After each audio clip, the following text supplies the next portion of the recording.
Hey everyone, welcome to The Explainer. Today, we're unpacking a pretty fascinating essay by Awad Singh Verma, and it proposes a totally counterintuitive premise.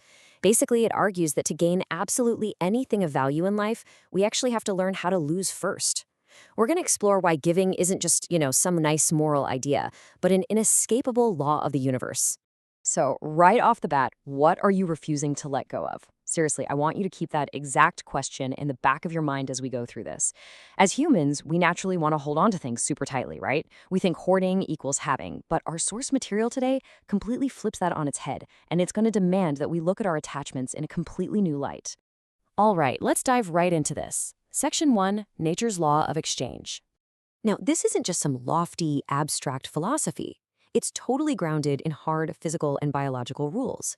Let's walk through some undeniable everyday examples from the text. Just think about your own breathing for a second. You literally cannot inhale fresh air without exhaling the old air first. It's impossible. Or if you want to take a step forward, you are absolutely required to lift your back foot and abandon the ground you were just standing on. You even have to empty your stomach to actually feel the hunger required to enjoy a really great meal. And out in the real world, in the marketplace, well, the shopkeeper demands your payment before you receive your goods. Bottom line, you simply cannot get something for nothing. And this brilliantly illustrates the core rule of the universe. Just ask yourself, if your cup is already completely full of water, how can anyone pour you milk? Well, they can't. There's no way. The universe operates strictly on this absolute principle of making space before receiving. If you somehow manage to get something for free without making space for it, the text argues it just won't stay. It's going to leave just as easily as it came. Moving on to Section 2, The Tale of the Two Knives. Now, what's really interesting about this next part is how the author uses a super vivid, brilliantly simple object lesson to cement the idea. Just consider the stark contrast here. On one hand, you've got a sharp knife. It's light, it's shiny, highly useful, and beloved by whoever is using it. But why? Well, because it voluntarily sacrificed a piece of its own metal body on the sharpening stone. It actually gave something up. Then, compare it to the dull knife. This one refused to lose even a sliver of itself. It wanted to keep absolutely everything. And the result? It's thick, heavy, rusting, and honestly, completely useless. The sharp knife gained its incredible value specifically through voluntary sacrifice, while the hoarding knife is literally being destroyed by its own rust. It's wild to think about it that way. Which brings us to Section 3, The Trap of Hoarding. So, if giving and making sacrifices is such a clear, natural law, why on earth are we so prone to hoarding? Well, the author likens this tendency to a literal sickness. It's defined as the toxic accumulation of things way beyond our necessity. Think about it like a bodily illness, where doctors actually have to induce sweating or fasting or purging just to rid the body of excess toxins. The text explains that the human mind gets sick in the exact same way, stuck in this obsessive loop to simply bring in and accumulate more and more. Let's look at how this builds over time. Here is the timeline of human greed outlined in our source. It usually starts small, right? Just an initial desire, maybe accumulating 10 of something. But then it morphs into a growing habit at 50. Soon enough, it's a rapidly escalating obsession at 500. And finally, it peaks at an absolute, insatiable thirst at 4,000. The text directly compares this progression to a drunkard demanding just one more cup, as they spiral straight into absolute ruin. That leads perfectly into Section 4, Forced Loss versus True Peace. The text introduces a pretty harsh reality here. If you do not let go voluntarily, you will inevitably face forced loss. Let's just rapid fire through these specific examples of forced taking that the essay provides. First, we have the millionaire or lolligee ruined by bankruptcy via speculation.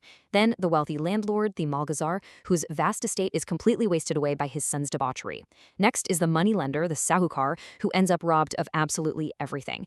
And finally, the wealthy clerk, whose entire life savings are just wiped out by lawsuits and severe illness. The utter chaos in these examples highlights exactly what happens when we aggressively cling to our wealth.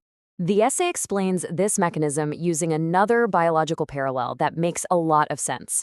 Just as the body naturally forces out excess water through sweat and urine when you drink way too much, nature forcibly balances excess wealth. Nature basically places your holdings on a giant scale and only allows you to keep exactly what you truly need. A strict balance is always maintained. And the author observes that this whole dynamic happens on a macro level too. The text points to massive political movements like communism, socialism, and Bolshevism as examples of macro-societal forces that aim to redistribute hoarded wealth. Now, to be absolutely clear here, we are not endorsing any political viewpoints. We are simply reporting the author's impartial framing. The essay essentially views these movements merely as nature's wider mechanism. It's just another form of forced taking when extreme excess accumulates in a society. All right, let's slow the pace down for a second and look at the peaceful alternative to all this forced loss. Because ancient traditions have always viewed voluntary giving as the true foundation of personal security. For instance, Hindu Dharma's Panchmahayaja teaches the absolute necessity of feeding guests and animals before you even think about feeding yourself. And the Gita explicitly states that eating alone is a sin. The overarching message here is pretty beautiful. Giving isn't just a moral duty, it actually secures your own bread. World peace itself relies on this kind of daily voluntary sacrifice. Okay, moving to our final section, Section 5, the ultimate reward. Giving isn't just about avoiding a forced loss. It is the absolute prerequisite for achieving true greatness. Consider the historical heavy hitters highlighted in the text. First up, Buddha. He left behind a literal royal throne and an entire kingdom. Second, Mahatma Gandhi. He completely abandoned a highly lucrative career as a barrister. And what's super fascinating here is that the text notes Gandhi consistently asked his followers for donations specifically to lighten their own psychological burdens.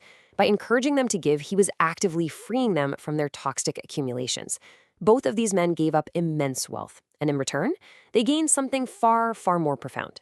So, what does this all mean for us? How do we actually apply this? Well, the text breaks it down into 3 really clear steps. Step 1, open the tight knot of your hoarding.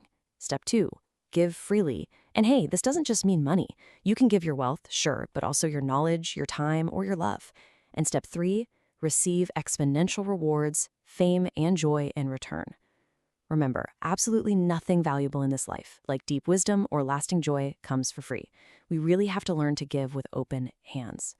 Before we wrap up, I want to share this incredible little micro story from Rabindranath Tagore's poem.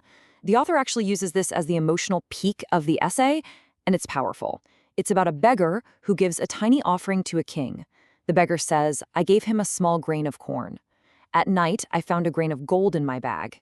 I wept bitterly, wondering why I had not given my all so I could become a king." Wow, and that brings us to our final slide. I really want to leave you with this powerful, lingering thought. If giving truly is the fundamental prerequisite to receiving in this universe, if you gave your all, what would you receive? Take some time to really reflect on that. Thank you so much for joining me on this explainer. Keep making space in your life, and I'll catch you next time.